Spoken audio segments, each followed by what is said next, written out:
Mirë se erdhët në bankën e ideve. Këtë javë do të rikthejmë një personazh që e kemi pasur edhe në puntatat tona të mëparshme. Linditën e cila përdorte teknologjinë superkritike me CO2 për nxjerrjen e ekstrakteve nga bimët mjekësore dhe nga mbetjet të tjera të prodhimeve bujqësore. Por në ndryshim nga hera e kaluar, ku fokusuam më tepër në industrinë farmaceutike, pra përdorimin e ekstrakteve për prodhimin e barnave, këtë javë do të fokusohemi më tepër në përdorimin e ekstrakteve 100% natyrale shqiptare për prodhimin e produkteve të kujdesit ndaj vetes. Për këto kemi përgatitur një material të gjatë në terren. E ndjekim.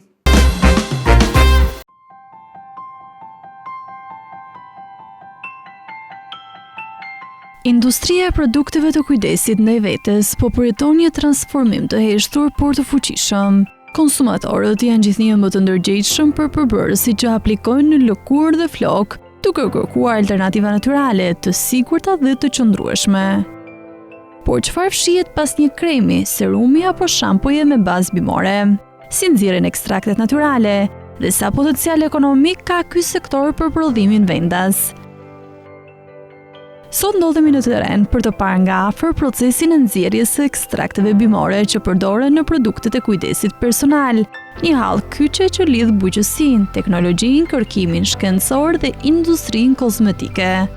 Lindita në emisionin e mëparshëm na folet për teknologjinë superkritike të nxjerrjes së ekstrakteve natyrale nga produkte të ndryshme. Tani, të cilat përdoreshin për shembull për barna, për produkte kozmetike, si fertilizante dhe të tjerë. Do të ndalemi sot konkretisht në produktet për trajtimin apo kujdesin e lëkurës, le të themi më mirë. Si arrin të prodhosh produkte kaq të sigurta dhe natyrale për kujdesin ndaj lëkurës? Faleminderit shumë Ledina që jemi pra bashkë dhe më jep mundësinë që unë flas përsëri për gjithë këtë punë të krijuar me shumë dashuri. Erën e parë ne ishim tek fabrika Amel Extract, ku është mëma që krijon lëndët e para për këtë kompani tjetër të vogël që është Amel Care, e cila merret me produkte fundore të kujdesit lëkurës dhe të ushqimit. Këtu jemi ndalur këtu. Pra, prodhojmë produkte të kujdesit të lëkurës dhe të ushqimit. Si e nisëm me këtë në fakt? Se dua ta bëj pak hyrje. E nisëm sepse kur shkonim në panajër dhe jepnin lëndët tona të para, shpesh na pyesin, shumë mirë, këto janë shumë produkte të mira, lëndë para të rëndësishme, e njohin domethënë, por a mund na jepni forma se si t'i aplikojmë në produkte fundore? Dhe kjo më bëri të mendoj, më bëri të tërhiqem dhe thash, ok, un kam nevojë për një qendër tjetër të vogël që të krijoj formula nga e para. Dhe vendosa që të filloj të bëj produktet e para të kujdesit lëkurës. Por, pasi hyra, informova, lexova, thash, mua më duhet një certifikim për këto produkte, sepse duke patur certifikim, duke ndjekur rregulla dhe standarde, e ke punën shumë më të lehtë dhe je gjithmonë e sigurt. Dhe unë vendosa të marr, në radhë të parë thash duhet krijoj koncept të produkteve pa ujë, sepse produktet pa ujë janë të gjitha lëndë që vijnë nga natyra dhe nuk është e nevojshme që të lidhësh ujin me yndyrnat apo me pjesën tjetër të përbërjeve, të kemi konservant, aditiv, lidhës, aroma e të tjera. Pra kjo ma thjeshtoj shumë punën, që unë të mos kem element të ujit brenda produktit. Dhe këto produkte quhen produkte pa ujë. Janë produkte inovative, certifikimi i këtyre produkteve për cilin unë aspiroj është certifikata Natru, e cila ka filluar në procesin e parë të certifikimit, por ndërkohë ne aktualisht kemi krijuar produkte të rutinës së shëndetit të lëkurës, produkte për kujdesin e lëkurës, produkte për kujdesin e flokët dhe të skalpit, po dhe produkte për kujdesin e gjithë trupit. Thënë shkurt, këtu ne bëjmë produkte për gjithë familjen. Jo vetëm për pjesën e lëkurës, por ne bëjmë dhe disa suplemente për ushqim, të cilat kanë një suplement ka efektin e tretjes, ku kemi ngrënë një drekë të bollshme, marrim një kokë nga ky suplementi dhe na ndihmon në tretje. Një suplement tjetër është kur kemi probleme që nuk ka shkuar mirë diçka me stomakun ton, përsëri ky suplement na ndihmon në përtithje në tretje. Por shpesh gjatë ditës jemi të lodhur, nuk kemi mundësi të pim një gotë çaj apo kafe nuk duam ta pim se është mesdite. Mjafton një nga këto suplemente dhe ne marrim për qëndrim. Pra të kujdesesh jo vetëm së jashtmi, por edhe së brendshmi. Suplement tjetër që kemi krijuar po këtu është para gjumit. S'kam kohë, është pak bezdit, bëj një çaj kamomili, diçka që të pi dhe të fle, marrim të suplementin dhe ky na bën që na ndihmon që të flem. Ndërsa për produktet e tjera të lëkurës, unë kam me shumë rëndësi ta theksoj sepse është një rrugtim i gjatë, nuk është thjesht një produkt. Dhe në gamën e shërbimeve që kemi ne si kompani, duke qenë që jemi vetë prodhues të lëndëve të para, pra ne nuk importojmë asnjë lëndë të parë, të gjitha lëndët e para ne i prodhojmë tek fabrika Amel Extract dhe këtu i bashkojmë dhe krijojmë produkte të fundore për konsumatorin. Produkte që janë 100% shqiptare, natyrale. Natyrale. Këtu fillon përgjegjësia. Pse fillon përgjegjësia? Si bësh një produkt për konsumatorin, duhet të kesh siguri maksimale, por atë nuk e krijon ti si Lindita, por ka standarde dhe rregullore. Dhe unë jam një zbatuese standardeve dhe rregulloreve për të krijuar një produkt që njerëzit jenë sigurt kur ta vendosin mbi lëkurën e tyre. Këtu, po ta shikojmë, është një mini laborator ku ne krijojmë formulat e para në sasi 1 litroshe, 2 litroshe, e cila është starti i parë i krijimit të një produkti të kujdesit lëkurës. Çfarë standardesh duhet të arrijnë produkte që edhe më pas të tregtohen jo vetëm në Shqipëri, por edhe jashtë vendit? Pra, ka disa forma të standardizimit. Njerëzit kanë dëgjuar për shembull një certifikim natru që për cilin unë aty jam orientuar, sepse ai mbështet produktet pa ujë.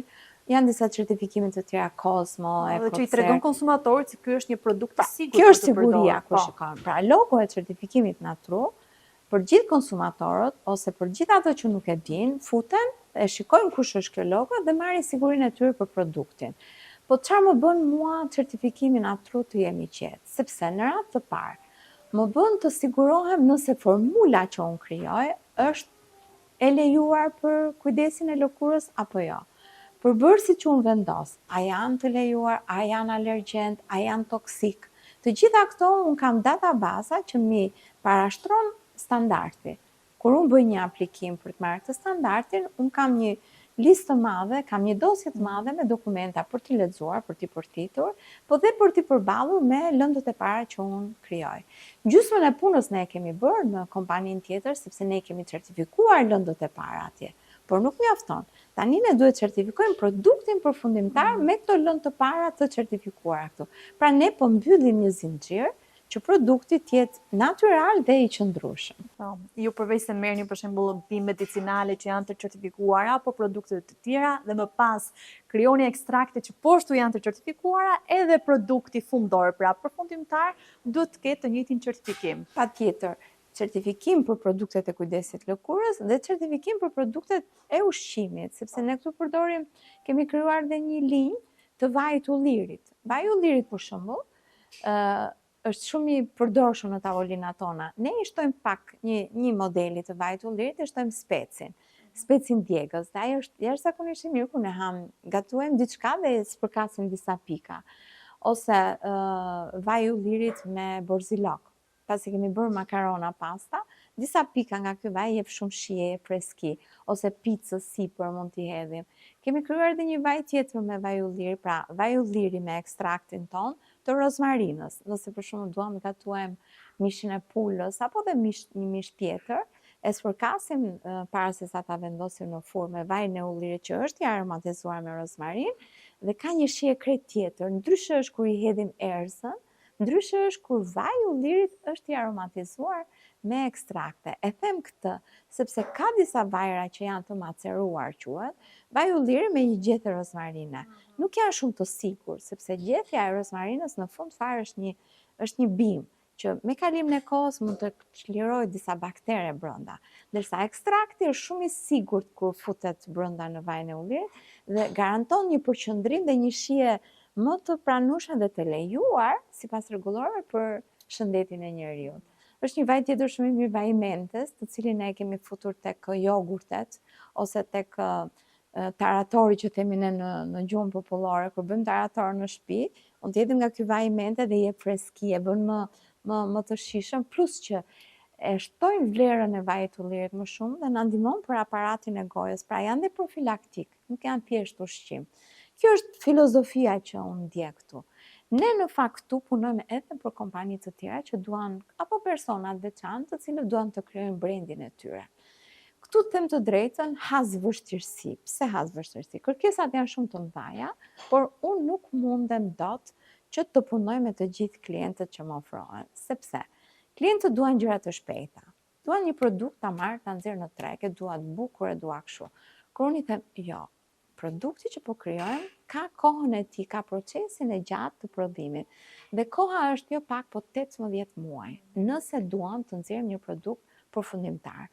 Nuk është koha 18 muaj se e vonoj unë, por është një kohë fizike që çdo proces do të marrë kohën e vet që bëhet produkti i sigurt në fund. Dhe kjo dallon edhe nga produktet e tjera që prodhohen në masë, që synimi është ky që prodhohen dhe do shiten më shumë, por ju prodhoni produkte që janë të shëndetshme për trupin dhe shëndetin e njerëzit. Dhe afatgjatë në kohë. Janë të qëndrueshme. Janë të qëndrueshme. Për shembull, brenda gjithë këtij procesi të gjatë, që njerëzve u duket 18 muaj dhe përshëndetemi dhe largohen, nuk është kohë që e humbur, por është kohë e fituar, sepse produkti do të jetë shumë më gjatë në treg pastaj.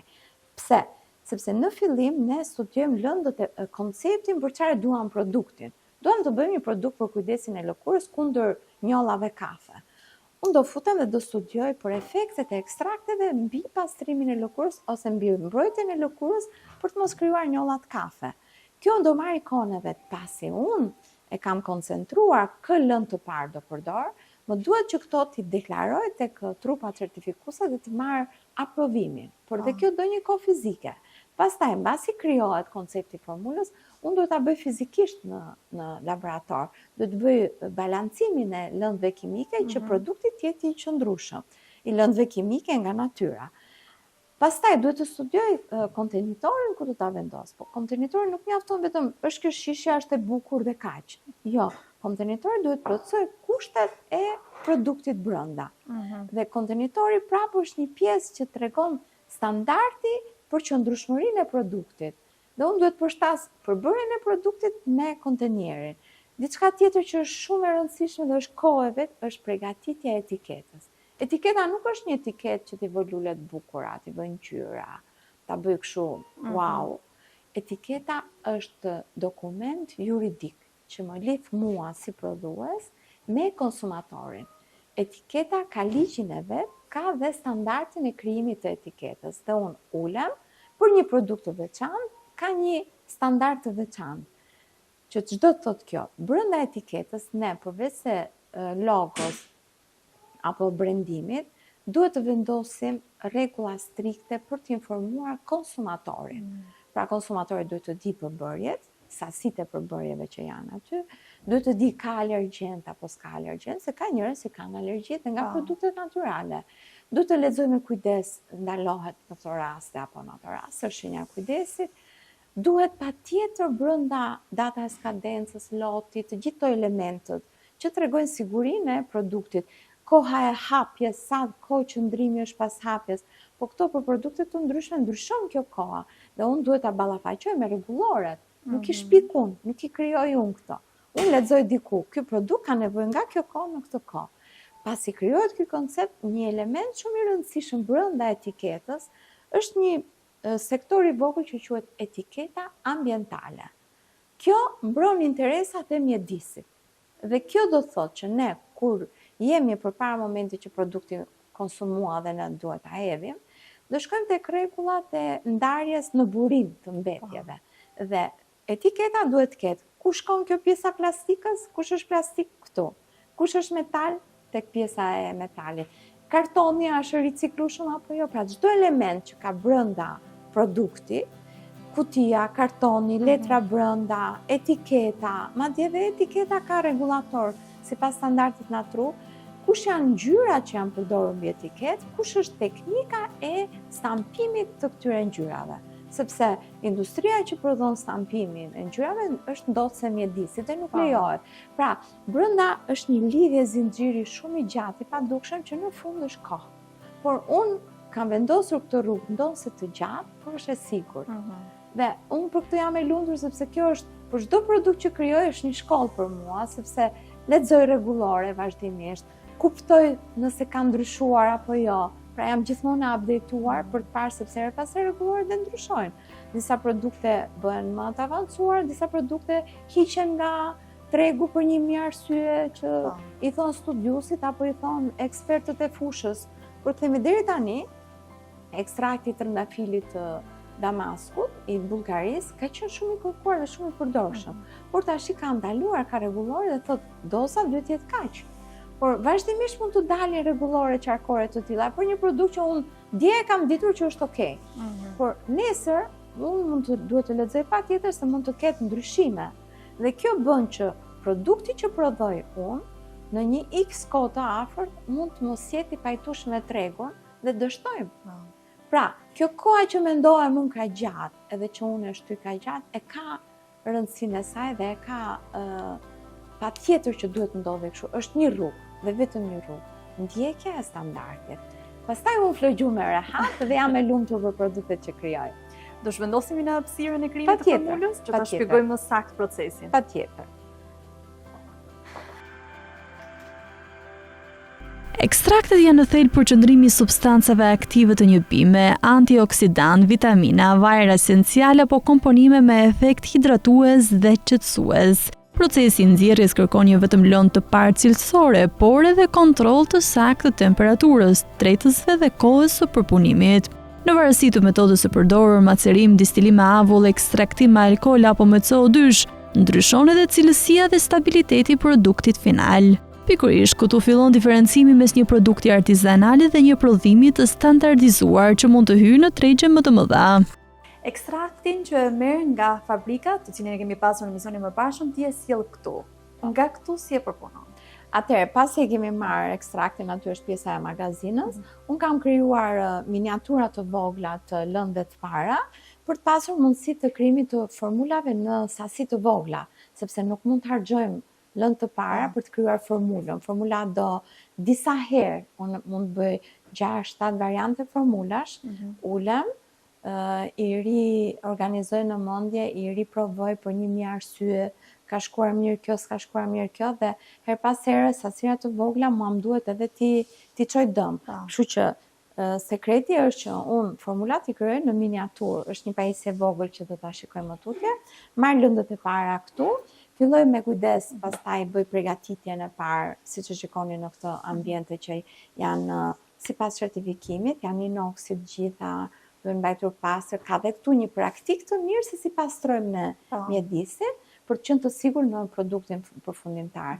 Pasi i misheloj të gjitha sipas formulës që unë e kam vërtetuar dhe e kam tashmë konform rregullave sipas standardit, unë filloj dhe bëj trajtimin në temperaturat përkatëse të formulës. Pasi e trajtoj, është faza tjetër e paketimit dhe e ambalazhimit. Këtu prap jemi në një zonë tjetër, Ledina, ku ka shumë rëndësi si proces, pasi kemi marrë vajin e ullirit veç, vajin e bajamës veç, vajin e kokosit, kemi marrë dhe dyllin e bletës nga fermerët, ne duhet ta kalojmë në një proces pastrimi dyllin e bletës dhe të gjitha këto duhet t'i bashkojmë bashkë që këto të kenë një pikë shkrirje të përbashkët. Nëse këto nuk homogenizohen të gjitha së bashku, do kemi rrezik që të krijojmë disa komponime të tjera që nuk janë shumë të mira për produktin fundor. Kështu që pas çdo procesi homogenizimi të pjesëzuar, ne bëjmë një test që ka ndryshuar përmbajtja, po themi, e vajit bajamës, dylli i bletës e ka rritur përqendrimin apo duhet më shumë. Gjitha këto ne i bëjmë në këtë zonën këtu, pra është situar zona para përgatitore e lëndëve të para. Ati janë në gjendje të thellë, këtu vinë dhe i përpunojmë, i përziejmë fazat vajore, pastaj të gjitha këto i vendosim tek pajisja tjetër që u fola pak më parë, ku aty bëhet gjithë sinteza dhe gjithë krijimi i produktit fundor që do të jetë deri në pikën e fundit kur ta marrë konsumatori të jetë njësoj. Mos ketë ndryshim asnjëherë të strukturës agregate të produktit që merr konsumatori. Por për të aspekti natyral, sot tregu kërkon transparencë dhe standarde të qarta sigurie. çdo ekstrakt që përdoret në një produkt kozmetik duhet të kalojë analiza për pastërti, stabilitet dhe përqindje të substancave aktive. Rregulloret evropiane për produktet kozmetike janë ndër më të rreptat në botë dhe për prodhuesit vendas, përmbushja e këtyre standardeve është një sfidë, por edhe një mundësi për të rritur besueshmërinë dhe për të hyrë në tregje eksporti. Këtu tash jemi në një hapësirë delikate, le të themi, të produktit, se pasi ne themi që do bëjmë një produkt për kujdesin e lëkurës, për një problematik që ka lëkura, një nga elementet më të rëndësishëm të produktit është edhe aroma. Dhe mua her pas here, pasi pajtohem mirë me standardin, më duhet të gjej dhe aromën që t'jetë edhe lejuar sipas rregullorëve, po t'jetë dhe e këndshme sipas kërkesave të klientit, apo siç e mendoj një produkt që e krijoj. Dhe pikërisht te ky aparati unë stabilizoj aromën.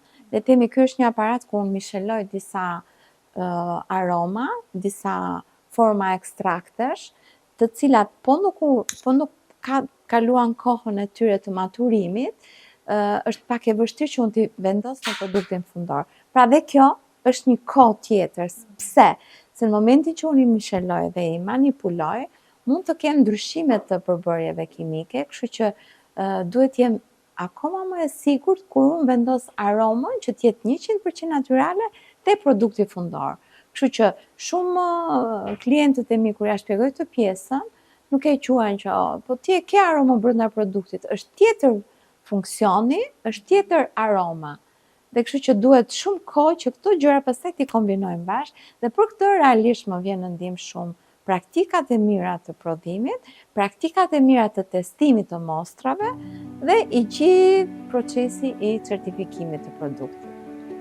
Prandaj unë prodhoj ngadalë. Zinxhiri i vlerës në këtë industri nuk nis në laborator, por në tokë. Kultivimi i bimëve aromatike dhe mjekësore është një sektor me traditë në Shqipëri, por me potencial ende të pashfrytzuar plotësisht. Nëse ekstraktet përpunohen dhe standardizohen brenda vendit, vlera e shtuar rritet ndjeshëm. Nga eksporti i lëndës së parë, kalojmë në eksport të produktit gjysmë të përpunuarës final, që përkthehet në më shumë të ardhura, më shumë vende pune dhe më shumë konkurrueshmëri.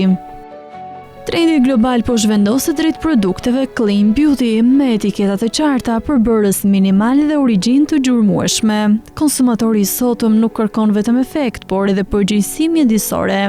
Përdorimi i ekstrakteve natyrale, proceset me ndikim të ulët në mjedis dhe ambalazhimi i qëndrueshëm po bëhen faktor vendimtar në zgjedhjen e produktit. Indita, nga se përbën secili prej këtyre produkteve, për çfarë shërbejnë dhe cilat janë përfitimet? Këto produkte kryesisht kanë përmbajtje të vajit bajames, vajit pak vaj ulliri, vajin e kokosit, kanë edhe gjyllin e bletës, të cilin ne pasi ja marrim fermerëve e trajtojmë dhe e bëjmë të përshtatshëm po sipas standardeve. Gjithashtu kanë kryesisht ekstraktet me specifikën e tyre për problematikën që mund të ketë lëkura. Për shembull kemi një vaj të skalpit, të flokut, kemi një vaj për kur duam të bëjmë yoga face, kemi vajin e rozmarinës që është shumë i përdorshëm, pra këtu ka vaj bajame të holluar brenda ekstrakti rozmarinës, i cili bën shumë mirë për ushqimin e flokut, po dhe për pastrimin e qelizave të vdekura mbi lëkurën e flokut. Kemi gjithashtu edhe balmin e buzëve, i cili për mua nuk është thjesht një produkt kozmetik, por është një ushqyes dhe kujdes për lëkurën e buzëve, pasi pak e dim, por lëkura e buzëve është shumë e ndjeshme dhe nëse kemi probleme virale, bakteriale apo vetë parazitare, vijnë pothuajse nga dëmtimi i lëkurës të zonës së buzëve. Prandaj shëndeti i buzëve, qoftë në kohë dimri, qoftë në ditë të thata, është shumë me rëndësi dhe unë këtij produkti, ndoshta duket i vogël, jap shumë rëndësi gjatë kohës së prodhimit të tij. Patjetër që ky ka dhe një aromë të lezetshme që her pas here ne vëmë kanell, o lëkurën e portokallit nga ekstraktet tona, këtë pak të shihen kështu të ngrënshme, por kryesisht përbërësit e brendshëm janë antiviral, antibakterial, antimikotik, se her pas here buzët tona prishen nga një mijë arsye, qoftë nga ushqimi, qoftë edhe nga përdorimi i një shampoji apo një sapuni jo të mirë mbi lëkurë. Gjithashtu, rëndësi të madhe për mua ka shumë edhe larësi për trupin ton. Ne kemi krijuar vetëm një larës, i cili është një formulë unike. Cili është larësi më të? Është sapuni. Unë e quaj larës. Po, larës, nëse ky ka emrin sapun, dhe njerëzit kur thon sapun, ma than flokun ose ma than lëkurën. Në fakt ky nuk është thjesht një detergent, një shampo, një sapun që vetëm bën shkum. Ky është dhe një hidratues lëkure, sepse formula që ne kemi krijuar këtu, përveç pjesës që ne bëjmë bashkë vajrat dhe i kthejmë në kripra, se sapuni është një krip. Ne bëjmë këto proceset kimike, na ndihmon shumë shkenca e kimisë, që vajrat tona natyrale t'i kthejmë në kripra siç është sapuni. Por kriprat janë ngryese. Ne tregojmë kujdes në krijimin e formulës së sapunit, ose kemi krijuar kujdes që në konceptim që kriprat e krijuara nga sapuni mos jenë të ashpra për lëkurën, por t'jenë dhe larëse, po t'jenë edhe hidratuese, por ndërkohë edhe të shmangin probleme që mund të krijohen mbi lëkurë, të irritimit që vjen nga sapuni, apo dhe të tharjes më shumë. Pra ky sapun nuk e than lëkurën. Ne këtë, kur duam ta përdorim për kujdesin e flokut, përdorim sapunin, bëjmë 2-3 larjet e para me sapun dhe pastaj vendosim vajin e skalpit, ose dhe vajin e rozmarinës, ose dhe thjesht vaj bajame, zbutet floku, dhe pastaj shkarja e fundit ka brenda edhe aromën e mirë të sapunit, po dhe delikatesën që i japin vajrat tonë, dhe floku është shumë mirë kur duam ta thajmë me farse, kur duam bëjmë manipulim, ose kur duam bëjmë modele mbi flokët. Kështu që ka shumë rëndësi dhe forma se si ne bëjmë larjen e flokut, por dhe larjen e lëkurës së flokut. Dhe shpesh kur bisedojmë, dëgjoj domethënë që nuk mungon ky informacion. Biles, e di Ledina, këtë ambientin këtu, unë nuk e kam krijuar thjesht një dyqan, ose thjesht një showroom. Këtu ne kam krijuar një vend ku të flasim, ku dhe unë të dëgjoj problematika që mund të kemi, po të marrë edhe reagime të ndryshme të klientëve, apo dhe ide që mund të vinë, por dhe si vend ku jemi rehat, ndodhemi si në shtëpi dhe unë mund të flas lirshëm për gjithë shka që të ka të bëjmë mbi trupin e njerit. Pra, unë nuk dua të prek askënd, apo t'i them diku që shiko se ti deri tani nuk e kujdesur për lëkurën tënde, ose nuk e kujdesur për flokun tënd. Jo se nuk di, po thjesht informacioni. Pra, unë përpiqem në kohën tonë të përbashkët, kur vinë klientët tanë këtu, përveç se pim një çaj, apo unë i ofroj edhe gjëra të tjera, unë i flas pak edhe se si të lexon një etiket produkti. I flas pak edhe për gjithë rrugëtimin që ka një produkt derisa të vite konsumatori. Prandaj edhe koncepti i këtij mjedisi nuk është thjesht një vend që vjen, blen diçka, paguan dhe ikën. Unë e dua këtë kontaktin me njerëzit sepse më frymëzon, më bën të kuptoj jam në rrugën e duhur, kam hipur ke treni duhur, apo mos jam duke bërë një gjë që është vetëm ajo që pëlqej unë. Pra, unë këtu marr edhe jap, domethënë midis njerëzve, miqve, tashmë i quaj unë të showroomit tonë. Pasi kjo është pikë shumë e fortë që të ecim të gjithë përpara. Unë bëj produkte që mbeten, të qëndrueshme në kohë, po dhe klientët ngelen të kënaqur dhe në fund të ditës lëkura atyre është e qetë, është në paqe. Na fol pak edhe për ato produkte që na bëjnë mirë së brendshmit. Ti përmendi suplementet.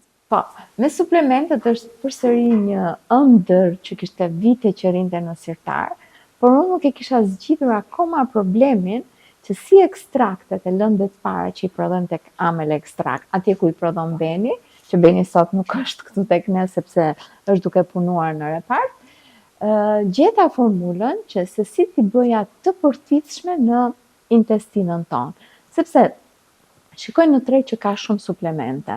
Okej. Pa tjetër që janë të certifikuar, pa tjetër që kanë kaluar këto kontrolet, por kur hy dhe lexoj përmbajtjen, më vë shumë në diskutim mbushësit që kanë brenda suplementet.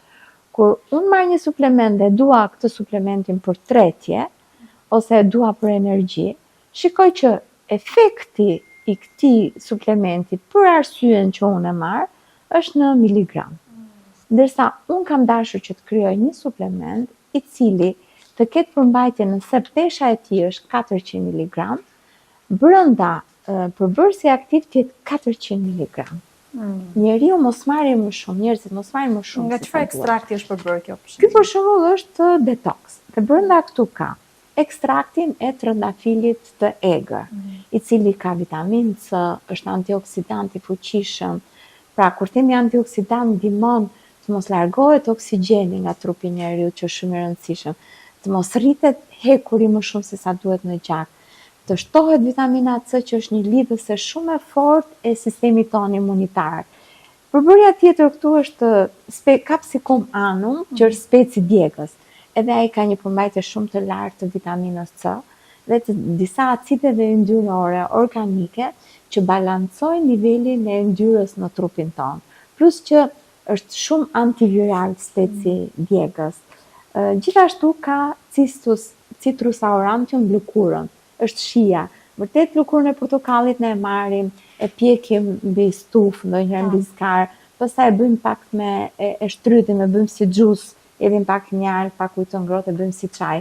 Pikërisht ekstrakti që del nga lëkura e portokallit është me përmbajtje të larta të vitaminës E, me përmbajtje të larta të vitaminës C, por dhe ka dhe shije shumë të mirë, domethënë që ti kur e shijon nuk e duke goditur një produkt që është i mirë, po s'është i shijshëm. Kjo ka dhe shije. Është një përmbajtje tjetër që është Saturea montana trumsa, që i themi në gjuhën e popullit.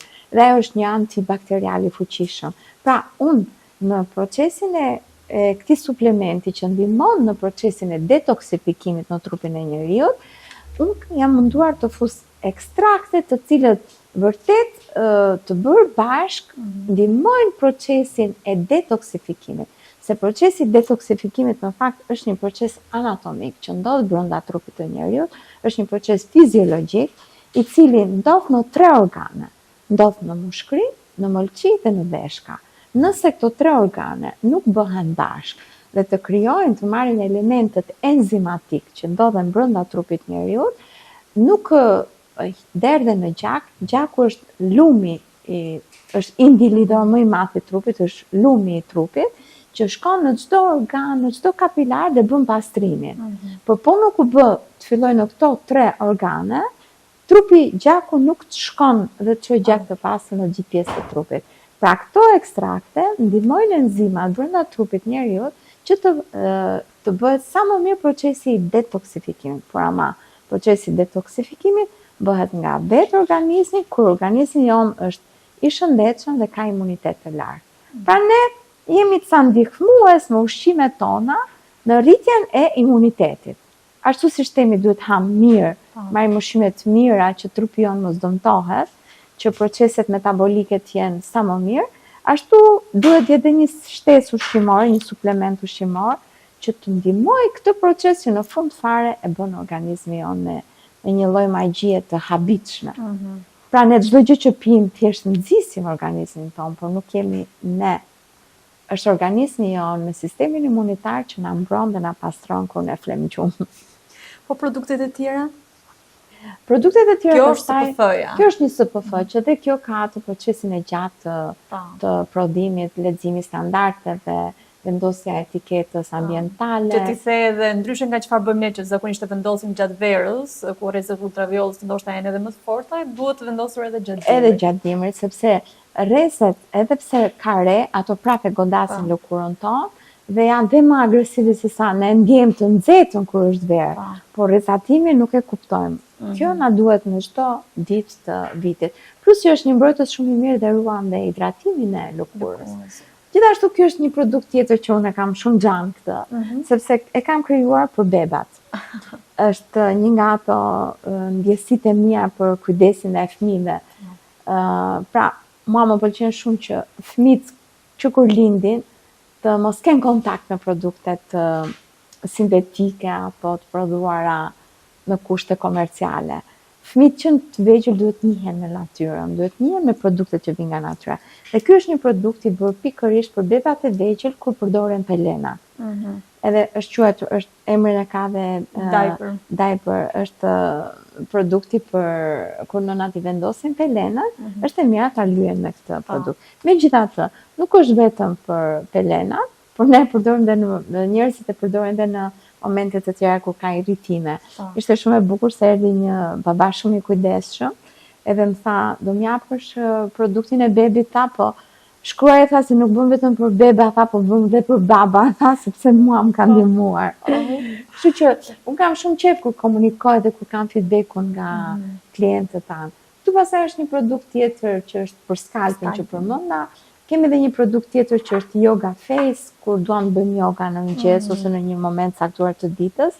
Ekstrakti bashkë me vajin e bajames janë sinergjizuar bashkë, edhe në momentin kur ne bëjmë ato masazhet me mollzat e gishtave me bioenergjinë tonë, ndihmon shumë për thithjen dhe është edhe pak ajo aroma e ekstraktit të ndihmon në procesin e bërjes së jogës. Tani, pas një periudhe, të gjithë ne zonjat, apo dhe njerëzit e zakonshëm, të gjithë që duan të kenë një fytyrë sa më të bukur, sa më të qeshur, me një mimik sa më natyrale, procesi i jogës edhe eksakt Yoga Face është një gjë që na vjen në ndihmë, por duhet bërë çdo ditë. Nuk bën ato mrekullitë e operacioneve plastike apo ndërhyrjeve të tjera. Yoga Face për mua është një zgjidhje për gjithë ata që duan të kenë një lëkurë të shëndetshme dhe një mimik të bukur. Po çajrat pastaj? Çajrat pastaj janë, unë i quaj një vakt, kur nuk ka mundësi që të ushqehen, them po pi një të tillë me çaj dhe i ka marrë mineralet, ka marrë vitaminat, nuk ka marrë fibra, nuk ka marrë volumin, por mikroelementët që i duhen trupit, energjia që i duhet trupit, merret nga një kup me çaj. Por, në fakt, ka shumë diferencë çaj që unë pi, apo se çaj që ne prodhojmë, sepse shpesh njerëzit marrin bimët medicinale, i thajnë, i zjejnë edhe pinë çajin.